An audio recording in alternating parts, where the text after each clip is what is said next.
今天係星期天，真神之愛呢一首詩歌第一、二節嘅詞同埋曲係李萬牧師所作，而第三節嘅詞傳說係發現喺瘋人院嘅牆上面，但係多數人都質疑一個精神失常嘅人點樣能夠寫出咁美麗嘅詩句。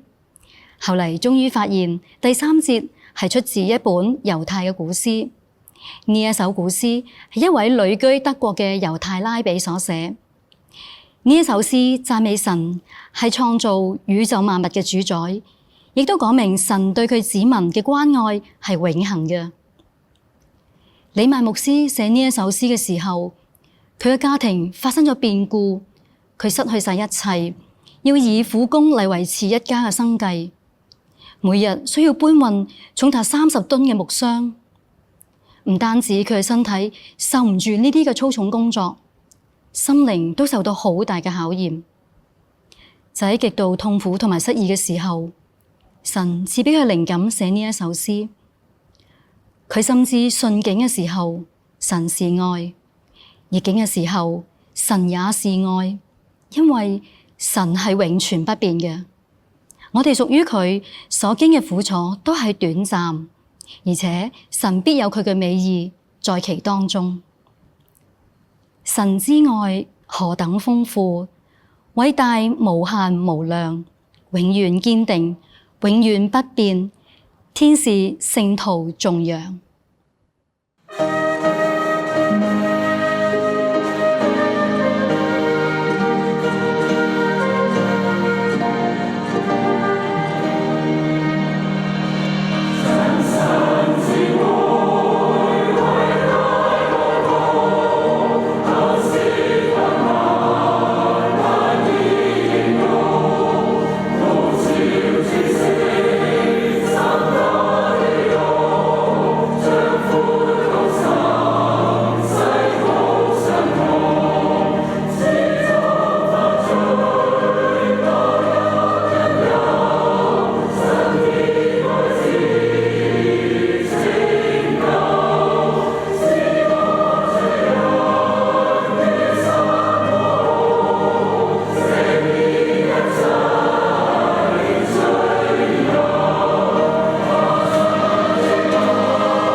今天係星期天，講道經文記載喺以西結書1章4至28節。我觀看，見狂風從北方颳來，隨着有一朵包括閃匿火的大雲，周圍有光輝，從其中的火內發出好像光耀的精金，又從其中顯出4個活物的形象來，他們的形狀是這樣：有人的形象，各有4個臉面、4個翅膀。他們的腿是直的，腳掌好像牛犢之蹄，都燦爛如光明的銅。在4面的翅膀以下有人的手。這4個活物的臉和翅膀乃是這樣：翅膀彼此相接，行走並不轉身，俱各直往前行。至於臉的形象，前面各有人的臉，右面各有獅子的臉，左面各有牛的臉，後面各有鷹的臉。各展開上邊的2個翅膀相接，各以下邊的2個翅膀遮體。他們俱各直往前行，寧往哪裏去，他們就往哪裏去，行走並不轉身。至於4活物的形象，就如燒着火炭的形狀，又如火把的形狀。火在4活物中間上去下來，這火有光輝，從火中發出閃電。這活物往來奔走，好像電光一閃。我正觀看活物的時候，見活物的臉龐各有1輪在地上，輪的形狀和顏色好像水蒼玉，4輪都是一個樣式，形狀和作法好像輪中套輪。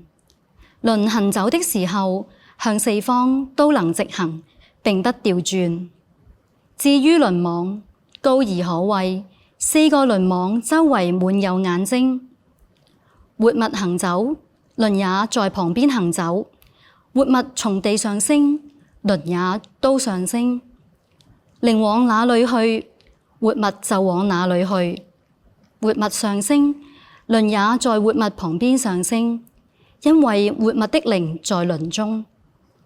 那些行走，這些也行走；那些站住，這些也站住；那些從地上升，輪也在旁邊上升，因為活物的靈在輪中。活物的頭以上有穹蒼的形象，看着像可畏的水晶鋪張在活物的頭以上。穹蒼以下，活物的翅膀直張，彼此相對，每活物有2個翅膀遮體。活物行走的時候，我聽見翅膀的響聲，像大水的聲音，像全能者的聲音，也像軍隊鬨嚷的聲音。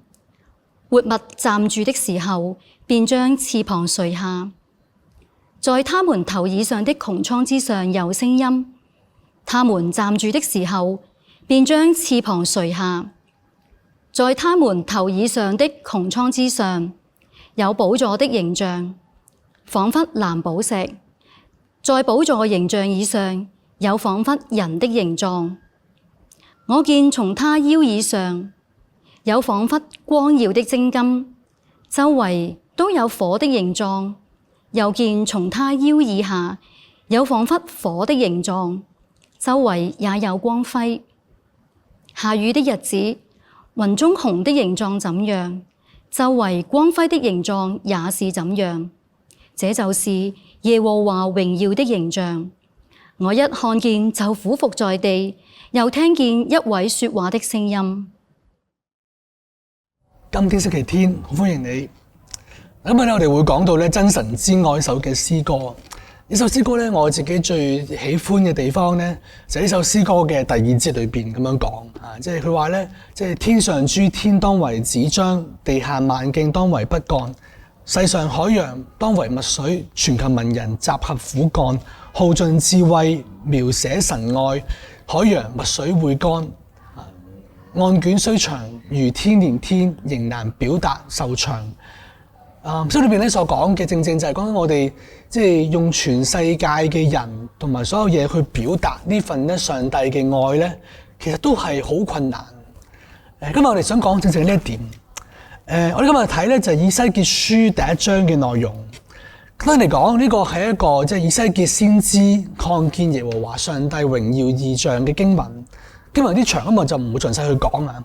咁你哋發現咧，但係成章裏邊佢所講嘅，正就係以西結用盡九牛二虎之力，用佢一生所有嘅詞彙去不斷去形容上帝嗰個嘅榮耀。佢見到上帝自己，佢用好多嘅好抽象嘅意象嚟到去形容上帝，但係咧都發覺都係唔容易形容。你發覺原來係唔可能嘅。因為上帝嘅榮耀、上帝嘅嗰個嘅偉大、上帝嘅愛係大到你冇辦法能夠可以用我哋嘅語言去講出嚟、去畫出嚟、寫出嚟。上帝嘅偉大，單係偉大呢個字都唔夠偉大。上帝嘅慈愛用慈愛呢個字都唔夠慈愛。上帝嘅榮耀都唔能夠用我哋嘅語言去講出呢份榮耀。所以面對上帝呢份嘅愛同埋偉大嘅時候，我點能夠形容呢？唔知大家有冇幾年前咧記得咧，即係有一個咧就話人類咧就係拍到一個太空裏邊一個黑洞嘅照片喎。呢張照片咧其實係咧集合咗咧200個科學家花咗好幾段時間咧，用好多嘅天文儀器咧去拍出嚟嘅，係一個非常非常之即係高解像度嘅嗰個嘅即係影嗰個嘅照片啊，係呢個5 petabyte 啊，即係話咧係一個幾多啊？即係一個即係大概係一個即係5 MB 等佢啦，5 MB 喺個 MP3 歌嘅嗰個 size 啦。5 MB 幾大咧？第一個大概有5000年長嘅 MP3 歌咁大啊，所以個非常之龐大嘅照片。但發現張相出嚟，發覺點解咁樣嘅？係好似有啲模係咪？有啲模糊嘅。你發現咧，原來用人無數嘅心血去捕捉嚟嗰個黑洞咧，其實都仍然係一個好模糊嘅一個嘅形象，一個仍然係一個非常之即係好遙遠、非常之咧好唔容易影到嘅形象。呢種嘅情況就好似我哋咧嚟到去即係去理解上帝嘅偉大一樣。上帝嘅偉大、上帝嘅榮耀、上帝嘅慈愛正正係高過我哋所能夠形容。以西結花咗好多嘅心思去描述上帝嘅形象，但係都仍然冇辦法嚟到去即係講得出嗰份真實嘅偉大所以發現即係上帝嗰個嘅榮耀係高過我哋所能夠可以嚟到去理解同埋形容。以西結見到呢個異象正正係超過佢所能夠表達嘅。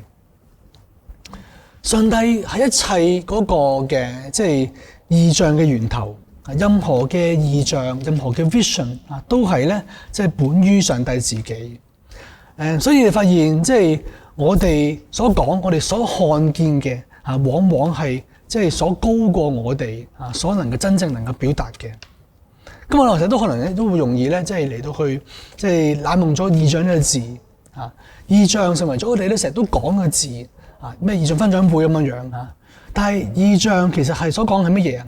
正正係我哋能夠可以看見到上帝。當我哋看見上帝嘅時候，呢個就讓我哋能夠可以有好多好多唔同嘅行動同埋去改變。先話沒有異象民就放肆啊嘛。所以真正可怕嘅唔係以色列民見唔到未來而係佢哋見唔到真正嘅上帝。所以當我哋去諗真神之愛嘅時候，我哋都知道我哋其實都經歷過上帝，經歷過上帝嘅愛。但係你點樣能夠可以嚟到可以去真真正正嘅嚟到去俾呢份嘅愛去震撼呢？你知冇？真係嘅，你都見過上帝嘅榮耀，你都經歷過上帝嘅愛，佢係完全係即係高過你生命裏邊一切嘅所有。佢係震撼到你，佢係動搖到你整個嘅生命。所以你或者未必好似以西結咁樣即係見過天開了，見過咩特別異象。但係你唔能夠講話我冇見過上帝嘅榮耀。你未必見過上帝，但係你確係親眼經歷過上帝榮耀嘅震撼，喺你生命裏邊嘅震撼。最少十字架就係我哋生命裏邊最大嘅震撼。十字架係上帝榮耀最終極顯露嘅地方。道成肉身住在我們中間，充充滿滿有恩典有真理，我們都見過他的榮光，就是獨生子嘅榮光。呢個正正就係上帝嘅榮耀。你知冇？所以你係見過嘅，你冇辦法嚟到去形容，冇法能去表明，但係都未必同人哋去講。但係呢個就係上帝嘅榮耀，係咪？你都曾經即係喺為住信仰、為住耶穌嚟喊過嘅，係咪？呢個可能帶你經歷係嘛？即係普通一個聖餐嘅聚會裏邊，你都可以喺裏邊喊到肥啲肥你。一班人大家一齊去圍圈喺度祈禱，你都可以祈到喊。一個人喺地鐵裏邊戴住個耳筒聽住啲詩歌，你都可以咧喊到咧呢個咧不斷嚟到去流淚啊！即係所以你發現上帝嘅榮耀、上帝嘅一份嘅真神之愛，正正去震撼我哋每一個人。我哋都親眼見過上帝呢份嘅震撼，唔係純粹某件事震撼我哋啊！即係而係從一開始係上帝嘅榮耀、上帝嘅偉大去震撼我哋。呢個就係叫做稱之為叫做信仰嘅眼淚，係咪啊？原來人咧好特別嘅，即係失戀我哋會喊，俾人鬧我哋會喊，俾人哋撞親手指公我都會喊。但係我哋更加會為到一啲肉眼睇唔到嘅上帝嚟到去喊，係咪？好奇怪，明明都見唔到，明明都冇辦法能夠可以講得出，但係佢係真實嘅去感受到，被佢震撼，被佢改變。所以呢個信仰嘅眼淚，我哋都親眼目睹過呢個上帝榮耀而流出嘅信仰嘅眼淚。所以即係上邊有一句嘅即係説話，一個拉丁文啊，叫做 Mysterium Tremendum et Fascicum。中文意思就係話呢個令人既震驚又喜悅嘅奧秘。上帝嘅榮耀呢份嘅奧秘係正令我哋覺得係震撼而同時一個喜悅嘅奧秘，好得意係咪？即係甚至好變態添。一樣嘢係完完全全壓到你，佢係不斷去嚟吸引你，完完全全嘅嚟到去超越你，佢係心裏邊嚟到震撼你。你所謂即係靚到爆啊，偉大到喊，犀利到癲，係咪？呢度有啲好吊詭嘅用詞。明明係受苦十字架，佢係十字架，佢偏偏係吸引緊你。明明一條難走嘅窄路，佢係一條恩典之路。明明係叫你擺上一切，你卻甘願嘅就擺上一切。呢個正正就係上帝嘅榮耀。以西結嘅召命正正咁樣嚟到開始。當年以西結正正係得30歲，第一次見到咧上帝嘅榮耀。聖記載聖經裏邊最後一次見到即係以西結見到上帝嘅榮耀係55歲嘅時候。整個20多年嘅生命，以西結遭遇好多唔同嘅失敗，冇人聽佢所講嘅先知嘅預言，親眼見到耶路撒冷嘅滅亡。一生裏邊都係被喺一個被擄嘅當中，但係佢係呢都唔能夠動搖到佢對上帝嗰個嘅委身，因為佢正正係見過上帝嘅榮耀。弟兄姊妹，呢首嘅詩歌真人之愛話俾佢聽，當我哋真真實實地感受到上帝嘅愛嘅時候，你就俾呢份嘅偉大，呢份難以形容嘅愛去震撼。你就以你嘅生命嚟到去回應同埋擺上雖然係一個見唔到嘅上帝，一個講唔出嘅經歷，但係佢甘心情願嘅用你嘅生命獻呈俾我哋嘅上帝。呢個係我哋咧上帝嗰個嘅真神偉大嘅震撼。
今天星期天歌詞默想，真神之愛偉大無窮，口舌不默，難以形容。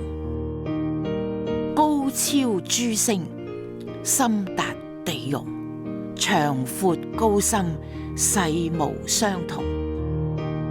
始祖犯罪，墮入引誘，神顯愛子拯救，使我罪人與神和好，赦免一切罪由。天上諸天當為紙張，地下萬徑當為筆幹，世上海洋當為墨水，全球文人集合苦幹，耗盡智力描寫神愛。海洋墨水會乾，案卷雖長，如天連天，仍難表達透詳。哦，真神之愛何等豐富，偉大無限無量，永遠堅定，永遠不變，天使聖徒頌揚。